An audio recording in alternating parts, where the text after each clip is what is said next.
E pronto. Ora, cá estamos. Exercício 18, da página 247, do livro da professora Anabela Afonso. Ora, o exercício 18 diz o seguinte: o investigador desenvolveu um novo programa de ensino individualizado que acredita alterar o quociente de inteligência de um indivíduo. Escolheram-se aleatoriamente 8 alunos do ensino do segundo ciclo para participar em tal programa. Na tabela seguinte apresentam-se os seus QI registados, portanto está aqui nesta tabela, aqui, o aluno 1, está aqui, do aluno 1 até ao 8, o antes e o depois do referido programa. Agora, vamos admitir a normalidade da população e, portanto, na linha A, concorda com o investigador ao nível de significância de 5%. Ora, vamos ver, primeiro que tudo, portanto, isto são amostras emparelhadas. Eu estou interessado em ver se, em média, houve diferença entre o antes e o depois. Portanto, hipótese nula é que as médias eram iguais, antes e depois, e hipótese nula é que eram iguais, e hipótese alternativa é que existe diferença. Pronto. Aliás, vê-se aqui que no enunciado diz para fazer um teste bilateral, portanto, é apenas que houve alteração, é a hipótese alternativa.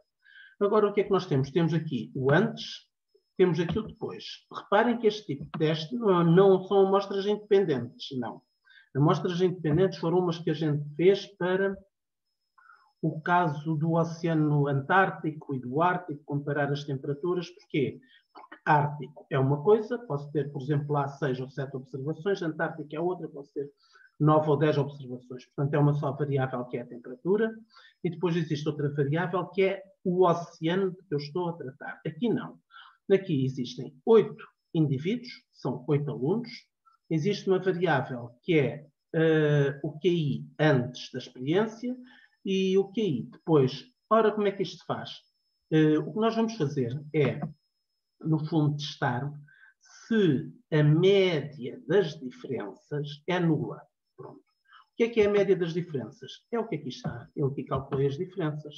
O que é que aqui está? Está menos 8, 1, que é 81 menos 89, dá menos 8. Ou seja, é o antes menos depois. Eu tenho aqui uma série de 8 diferenças. Vou arrastar para baixo para vocês verem. Cá estão as 8 diferenças. Agora, posso calcular já a média desta diferença, que deve ser isto que aqui está. Deixem-me ver. É a média, sim, senhor. Agora, esta média é menos 2,5. Portanto, em princípio, terá havido alguma diferença. Será que essa diferença é significativa? Isso é o que nós vamos ver e depende do nível de significância. Para isso, nós temos de ter em linha de conta também o standard error. É verdade. No fundo, o que nós vamos fazer é aplicar o teste T a esta nova variável, que é a diferença, o antes menos depois. Então, o que é que nós fazemos? Aqui, no sítio do x barra, vai ficar menos 2,5. No sítio do 1000 vai ficar 0, porque eu estou a testar se houve diferença. Portanto, a hipótese nula é que a diferença foi 0. Portanto, estou a testar que não houve diferença. Portanto, o 1000 vai ser 0. Podia testar se o depois tinha sido ultrapassado o antes em uma ou em duas. Nesse caso, o 1000 seria 1 ou 2. Mas não vamos complicar. E aqui em baixo é o standard error. Standard error vai ser o desvio padrão a dividir pela raiz de n. Pronto. E já não preciso desta fórmula, porque já sei muito bem. Portanto, vou pô-la pequenina e vamos só fazer as contas. As contas que eu aqui tenho, portanto, tenho aqui a diferença da média. Isto aqui é natural que seja, vamos ver, o desvio padrão, exato, da amostra. Aqui vai ser o standard error, porque eu vou dividir pela raiz de 8. Tenho aqui 8, portanto a raiz quadrada de 8 está aqui. Raiz de 8.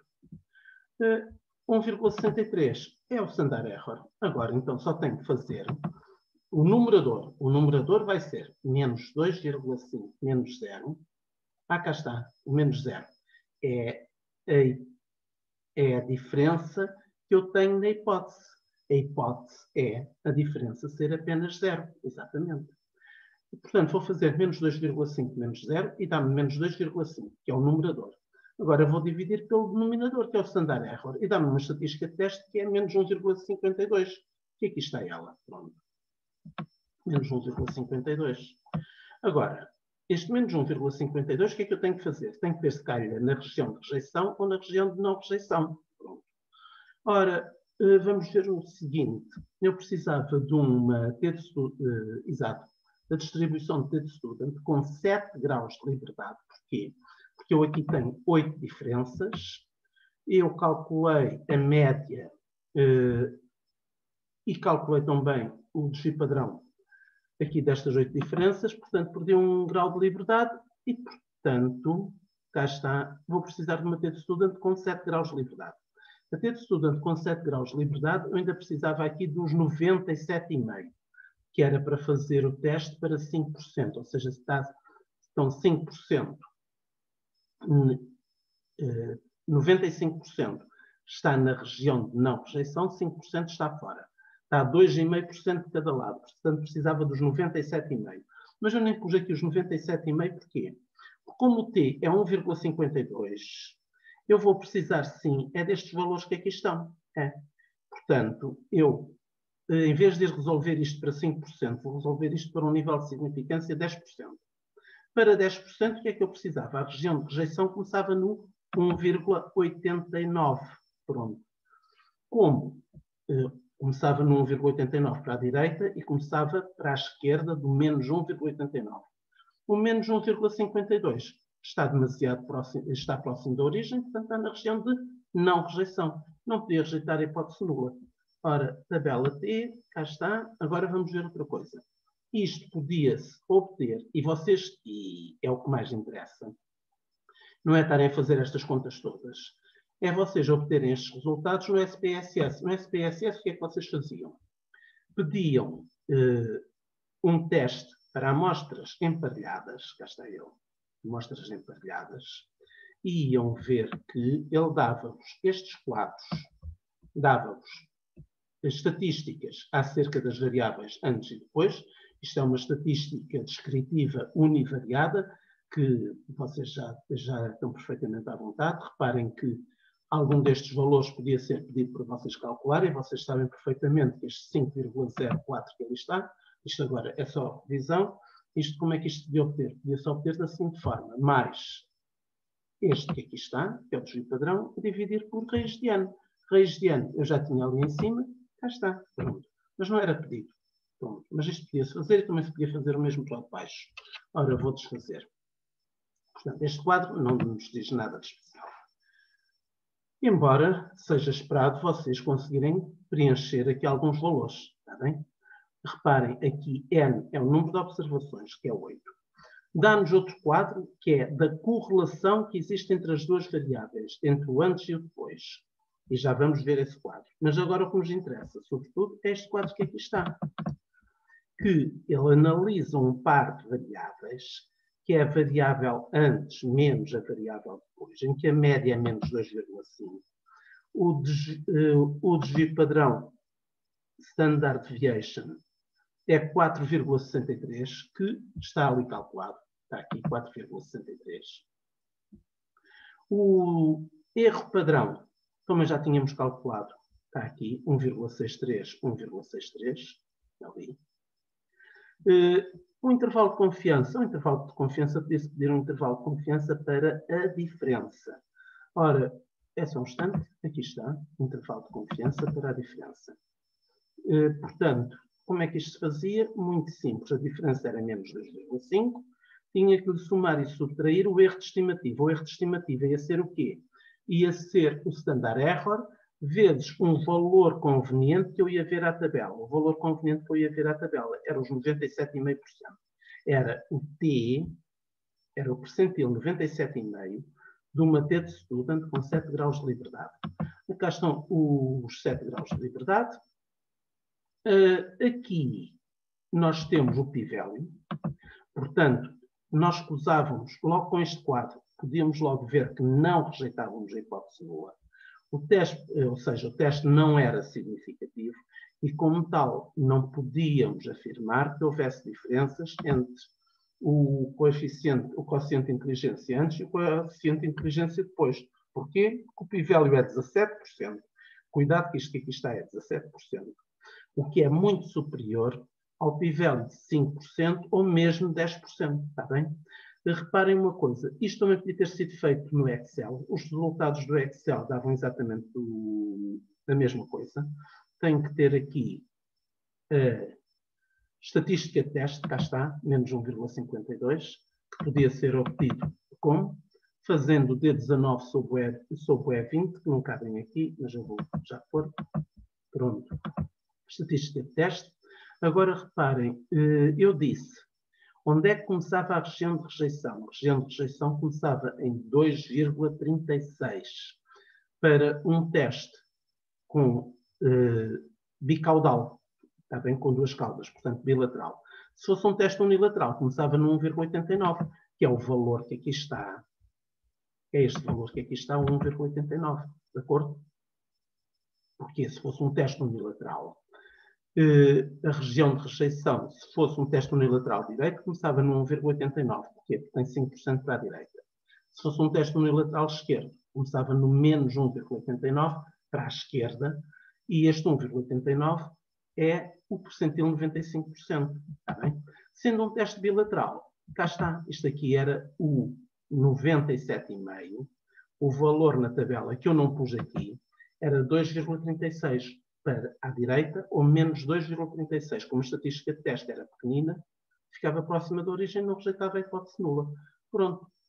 Intervalo de confiança. Intervalo de confiança tinha que fazer uma conta muito simples. Que era isto. Então, vou já calculá-lo aqui de baixo. Primeiro de tudo, preciso do erro de estimativa. Erro de estimativa.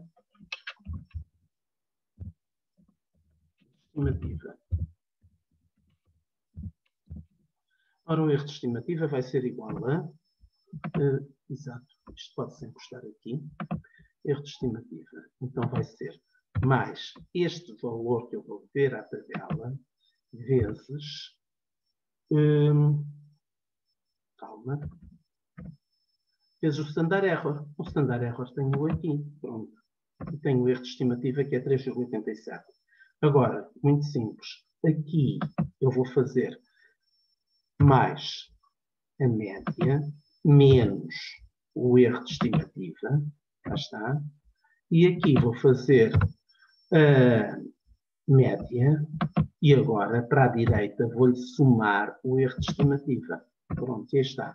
Ora, e está feito tudo o que havia a fazer acerca do teste T para a média das diferenças. Está bem? Teste T para a média das diferenças. Porquê? Porque nós vamos testar as diferenças entre o antes e o depois. Agora vamos para a linha B. Ao nível de significância de 1%, considera que existe relação linear entre as duas variáveis. Eu risquei positiva, porque se fosse positiva, ia fazer um teste unilateral direito. E para não complicar, eu quero fazer um teste bilateral. Porquê? Porque é o que o SPSS me dá. O resultado que o SPSS me dá é que o p-value é de 0,0000. Como tal, o p-value é muito pequeno. Os níveis de significância usuais, como tal, rejeita a hipótese nula. A hipótese nula, muita atenção, era a correlação de ser zero. Portanto, como tal, eu concluo que existe relação entre as duas variáveis. De acordo? Aqui, deixem-me só ver o que é que eu teria feito aqui. Aqui, sim, está bem. Esqueçam. Não interessa. Ora, agora vamos já para outra coisa. Ali era para eu fazer umas contas, que agora não me interessa. Pronuncie-se acerca da normalidade das duas variáveis para um alfa igual a 5%. Muito simples. Normalidade das duas variáveis. Estão aqui os testes da normalidade. Testes da normalidade, o SPSS fez 2. Vamos falar desta variável, do antes. Ora, o antes, eu vejo que pelo teste Kolmogorov-Smirnov tem um p-value de 20%. Está bem? 0,2 é 20%. Pelo teste Shapiro-Wilk, que é o mais aconselhado para amostras pequenas. Agora, reparem, o teste Shapiro-Wilk é específico para testar a distribuição normal, enquanto que o teste Kolmogorov-Smirnov dá para qualquer distribuição. Por exemplo, no SPSS, Kolmogorov-Smirnov é facílimo de fazer, já bem preparado para fazer para a normal, para a uniforme, para a exponencial e para a Poisson, porque são 4 distribuições muito frequentes. Aqui, portanto, p-value 20%, aqui p-value 74%. Conclusão. A hipótese nula era que a variável antes tinha uma distribuição normal. A hipótese alternativa é que a variável antes não tinha uma distribuição normal. Como o p-value é enorme, muito maior que os níveis de significância usuais, não posso rejeitar a hipótese nula e, como tal, assumo que a variável antes tenha uma distribuição normal. Acerca da variável depois, tem graça que para o Kolmogorov-Smirnov também dá 20%, para o Shapiro-Wilk dá 8%. Seja como for, para um nível de significância de 5%, não podia rejeitar a hipótese nula e, portanto, a variável depois também tem uma distribuição normal. Não rejeitei a hipótese nula. Ora, agora vamos aqui parar a gravação. Parar.